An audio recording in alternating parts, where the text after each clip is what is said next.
रस्त्यानं चालले होते कबीर महाराज, काशीमध्ये राहत होते. राम राम राम राम भगवंताचं नामस्मरण करत रस्त्यानं चाललेले होते आणि चालता चालता त्यांना एक कुत्र पिंडीला चावलं. पायाच्या पिंडीला कुत्र चावलं. ते चावल्याच्या नंतर तिथून रक्त यायला लागलं. ते आलेलं रक्त कुत्र चाटायला लागलं आणि पुन्हा पुन्हा रक्त यावं म्हणून पुन्हा पुन्हा जवळ पुन्हा पुन्हा कातडं असं ओढायला लागलं, चावायला लागलं, रक्त चाटायला लागलं. असं होता होता कबीर महाराजांचं कातडं रस्त्यानं घोळसायला लागलं. पण कबीर महाराज त्या कुत्र्याकडे बघत नाहीत, त्याला हाड म्हणत नाहीत, काही म्हणत नाहीत. समोरून एक कबीर महाराजाचा भक्त आला, त्याला नमस्कार केला, बघितलं महाराजाच्या पायाला कुत्र चावायला लागलेलं, पेंटीचं कातडं पुन्हा पुन्हा ओढायला लागलेलं. हे पाहिल्याच्या नंतर त्याला नमस्कार करून महाराजाला विचारलं, महाराज काय चाललंय? ते म्हणजे काय चालायचं, रामाच्या नामस्मरणाशिवाय दुसरं काय चालायचं म्हणजे आमचं?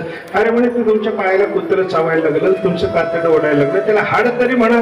कबीर महाराजांनी त्या माणसाला उत्तर देताना सांगितलं, कुत्ता जाणे चमडा जाणे. मला काही माहिती नाही म्हणे, ते कुत्र्याला त्या कातड्याला ठेवून म्हणे, कातड कुत्र दोन्ही माझे नाही.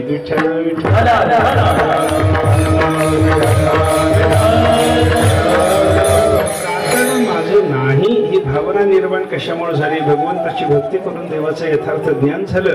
मी देह नाही असं कळाल्यामुळे कबीर महाराजांना आता देहाच्या संबंधानं कुत्र चावलं काय, त्यानं कातडं ओढलं काय, रक्त चाटलं काय, कबीर महाराजांना वाईट वाटेल का? दुःख त्यांच्याकडे येईल का? येत नाही. दुःख ते कैचे ये स्वप्नासी अशी साधू पुरुषाची अवस्था झालेली असते बरं का. याला म्हणतात आत्यंतिक निवृत्ती. आणि